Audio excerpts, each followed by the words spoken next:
Assalamualaikum warahmatullahi wabarakatuh.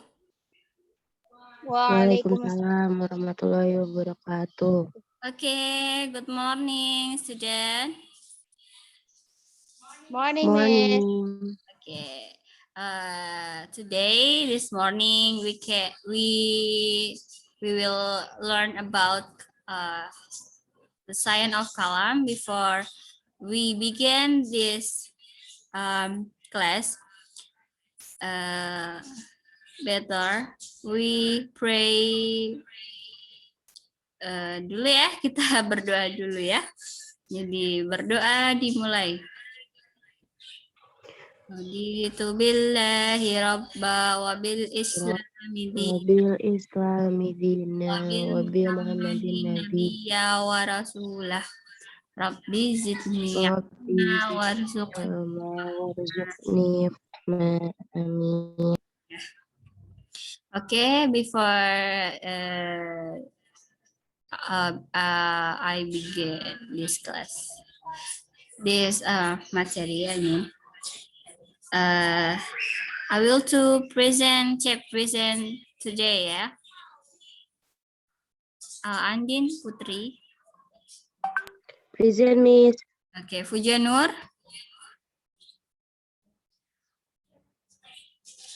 Puja. Present, Miss. Ya, Wati. Ya, sepertinya Wati ditinggal ini ya. Baik, tidak apa-apa. Kita lanjutkan pada pertemuan kita hari ini ya, membahas mengenai understanding the science of kalam. Ya. The meaning of kalam. The meaning of kalam in etymological is talk or reasoning and using logic.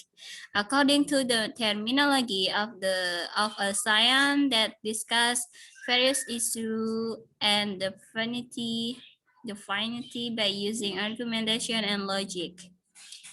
And the definition of kalam also has many options including Ibnu Khaldun, Mustafa Abdul Razik, and Imam Abu Hanifah.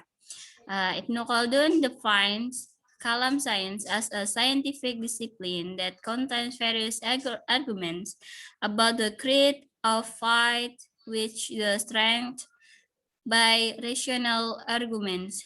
And Mustafa Abdul Razik argues that this science, kalam science, relies on rational arguments related to the faith or a study of the Islamic faith that relies on reason. And Imam Abu Hanifah called the science of kalam as fiqh al-akbar. According to his perception, Islamic law known as fiqh is divided into two parts. First, fiqh al-akbar discuss about belief or the main point of religion or the science of monotheism. Second, fiqh al-asghar discuss matter relating to muamalah issue, not the main points of religion, but only branch. Okay, the basic of the discussion of kalam. Okay, can anyone read this ayah? Fuja? Yes, Miss. Okay, can you read this ayah until the end? Al-Fat ayah 10, okay? And the meaning. Al-Fat. Ya, Al-Ikhlas, Al-Furqan, and Al-Fat. Subhanallah. Yes. A'udzu billahi minasyaitonir rajim. Bismillahirrahmanirrahim. Qul huwallahu ahad. Allahus samad. Lam yalid wa lam yulad wa lam yakul lahu kufuwan ahad. Say he is Allah, the one and only. Allah is a God who depends on him all things. He has neither begotten nor begotten, and there is no one equal to him. Al-Furqan. A'udzubillahi minasyaitonirrajim. Alladzi khalaqas samawati wal arda wa ma bainahuma fi sittati ayyamin tsumma stawa 'alal 'arsy. Ar-Rahmanu fas'al bihi khabira. Who created the heavens and the earth and what is between them in 6 days. Then he resides on the throne. He is the most gracious. So ask about Allah to those who know Muhammad better about him. Al-Fat. Innalladzina yubayyi'unaka innama yubayyi'una Allah yadullahi fawqa aydihim. Faman nakatha fa innama yanqusu ala nafsih. Waman awfa bima ahada alaihi Allah fasayu'tihi ajran 'azima. Indeed, those who pledge allegiance to you, indeed they pledge allegiance to Allah. Allah's hand is over theirs. So whoever breaks his promise, the consequences of breaking the promise will befall himself. And whoever keeps his promise to Allah, Allah will give him a great reward. Okay. Dan, Miss. Okay, thank you. And the second basic of kalam is hadis. Andin, can you read Yes, this? Okay. Hadis, which mean from Umar radhiyallahu anhu, he said, while we were sitting beside the messenger of Allah sallallahu alaihi wasallam, one day suddenly a man came who was wearing very white clothes and very black hair. He did not see the trace of a long journey, and no one of us know him. Until then, he sat on front of the pulpit, then put his knees to his knees, Rasulullah sallallahu alaihi wasallam, and said, "Oh Muhammad, the news is not me about Islam." Then the Prophet sallallahu alaihi wasallam, Islam is that you testify that there is no God, God is worship but Allah, then and that Prophet Muhammad is the messenger of Allah. You establish prayer, pay zakat, fast in Ramadan, and go for Hajj if you can. Then he said, "You are right." We were all surprised. He also confirmed that he asked again, "Tell me about faith." Then he said, "You believe in Allah, His angels, His books, His messenger, and the last day, and you believe in both good and bad destiny." Then he said, "You're right." Then he said again, "Tell me about Ihsan." Then he said, "Ihsan is that you worship Allah as if you see him. If you do not see him, then he sees you." Then he said, "Tell me about the day of judgment, when it will happen." He said that the one who is asked no more than the one who asked. He said, "Tell me about the sin." He said, "If a servant give birth to his master, and if you see a barefoot and breastless, poor and shepherding sheep, then trying to raise his pudding, then that person left, and I was silent for a while. Then he Rasulullah asked, 'Do you know who asked?' Said, 'Allah and his messenger know best.' He said, 'He is Gabriel who come to you instead intends to teach your religion," radhiyallahu anhu Muslim. Ya, jadi his Jibril, not Gabriel ya. Jadi ini menceritakan mengenai Nabi Malaikat Jibril menghadap Rasulullah ketika Rasulullah berada dalam halaqahnya. lalu berhadapan dengan Rasulullah secara langsung dan menanyakan mengenai apa itu Islam dan bagaimana itu ihsan, serta apa yang akan terjadi ketika hari kiamat. Lalu dia pergi begitu saja setelah Nabi Muhammad menyampaikan apa yang beliau ketahui begitu. Jadi dalam percakapan Nabi Muhammad dengan Jibril mengajarkan kepada para sahabatnya mengenai agama, mengenai Islam gitu ya. Baik, selanjutnya human talk and the instinct. Muslims are highly motivated to maximize the use or their ratio. It is not because there is influence from outside parties, but because direct orders from their religion things. The instinct, belief in the existence of God, has developed since the existence of the first human. Abbas Mahmud Al-Aqad said that the existence of myth is the origin or religion among primitive people, since the thought of worship of natural objects developed.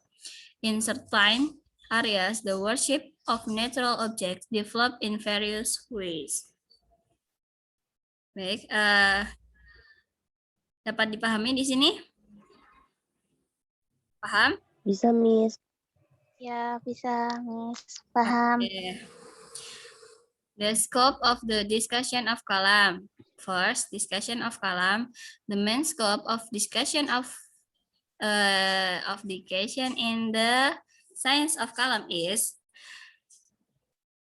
one, things relate to Allah, or what is often referred to as mabda. This section also includes the destiny. Matters related to the messenger of Allah as an intermediary between humans and Allah are also called wasilah, include angels, prophets, or apostles, and holy books. Third, matter relate to the future day, or also called ma'ad, include heaven, hell, and so on. 2. In the point 2, aspect of kalam, the part of kalam is knowledge, are divided into several aspects. The oneness of substance, the oneness of nature, and the oneness of section, and the last, the oneness in worshiping him. Third, the point, problems that are contrary to kalam. Broadly speaking, the problems that contradict kalam are disbelief, polytheism, apostasy, and hypocrisy.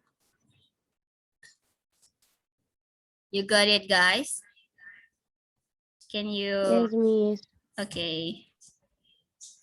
The function of kalam. Andin, can you read this? Okay. Okay. Function of kalam. 1. The strange then defend and explain the Islamic faith.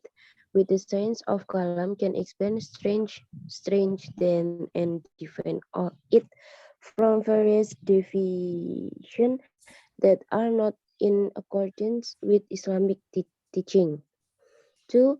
The reject a given create by trying to avoid challenge by providing an explanation of the situation where the conflict arises. Then to draw a line of healthy criticism based on logic with the science of kalam can restore back to the pure path, renewal and improvement of the heretical teaching. 3. As a science that invite new people to know the ratio as an effort to know God rationally. 4. The science of Kalam function as a science that is stringent than save one's faith in oneself from being lost, because the basic argument of the science of Kalam is a ratio that is supported by the Quran and Hadith. No matter how strong a rational truth is, it will be invalidated if it is contrary to the Quran and Hadith. Okay. Next, firqah of kalam. First, firqah khawarij. Oh ya, tadi sudah dapat dipahami function of kalam? Sudah, Miss. Oke. Baik, selanjutnya firqah kalam. First, firqah khawarij is a group that come out of the Ali group against the Ali and Muawiyah groups. Their teaching is that those who commit sins, both big and small, are punished, and believers, and not only unbelievers, are entitled to a copy the position of Caliph. Second, Firqah Murji'ah is a group that arose at the time of the dispute between Ali, the Khawarij, and the Muawiyah groups. This group is neutral and does not take side with any of this group. Their teaching is that those who commit sins, both big and small, are not judged as unbelievers or believers, but will be returned to Allah Subhanahu wa Ta'ala on the day of resurrection. Third, Firqah Jabariyah, a group that arose at the same time as the Qadariyah Firqah. That is, it emerged because they opposite that the Umayyah political police, which are considered cruel. Their teaching is that whatever human do, good or bad, is forced because all that regulate what human do is only Allah Subhanahu wa Ta'ala. Fourth, Firqah Qadariyah. The growth of this group was due to the opposition to the very cruel policies of the Umayyad. Their teaching is that Allah is just, so Allah will punish those who do evil and give good to those who do good. Humans are free to determine their own destiny and choose good or bad actions. If Allah Subhanahu wa Ta'ala predetermines our fate, then Allah is zalim. Oke, bisa dipahami di sini juga? Bisa, Miss. Bisa, Miss. Okay, good. The relationship between kalam and other science. Fuja, Yes, Miss. can you read this? The relationship between Kalam and other science. The relationship between Kalam and Jurisprudence. jurisprudence. The science of Kalam can strengthen faith and Sharia, while the science of fiqh tries to take the law of something that is not explained by Allah and His Messenger. The relationship between Kalam and Sufism. The object of study of Kalam is God and everything related him, while the object of the study of Sufism is God namely efforts to approach him.